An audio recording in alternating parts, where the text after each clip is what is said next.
ปีใจสำคัญไว้ปอเสียงอ่อนวอนนั้นเหมือนใจหูโตบอกให้นางน้องวางความปัน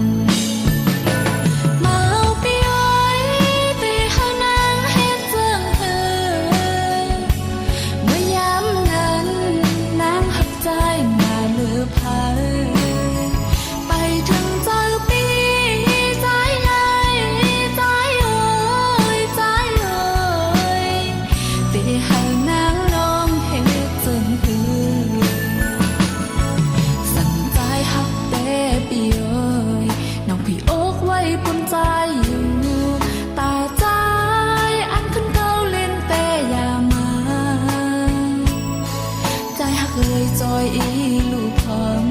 ไปหานางน้องเจ็บกำสอนอย่าหานางไหลตกน้ำตา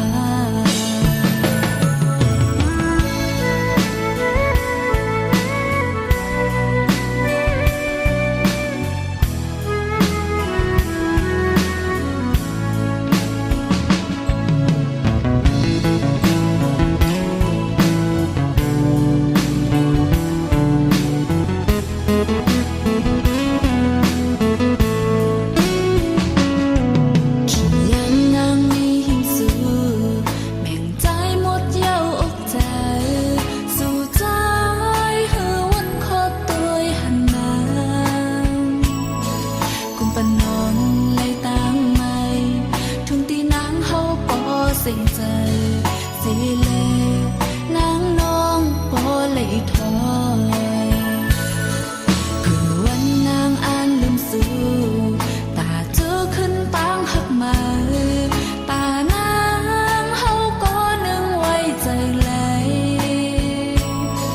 สุปีใจสำคัญไว้ปอเสียงอ่อนวอนนั้นเหมือนใจหูโตบอกให้นางน้องวางความปันมาเอาไปอ้อยไปหานางเฮ็ดจังเฮเมื่อยามนั้นนางหักใจมาเหลือพาไปถึงเจ้าปีใจไหลใจเอ่ยใจเอ่ยไปหานางน้องเฮ็ดจังเฮสั่งใจหักแต่ปีน้องพี่อกไว้ปนใจอยู่ตาใจอันขึ้นเก่าเล่นแต่อย่ามาใจหักเลยจอยอีลูกพร้อม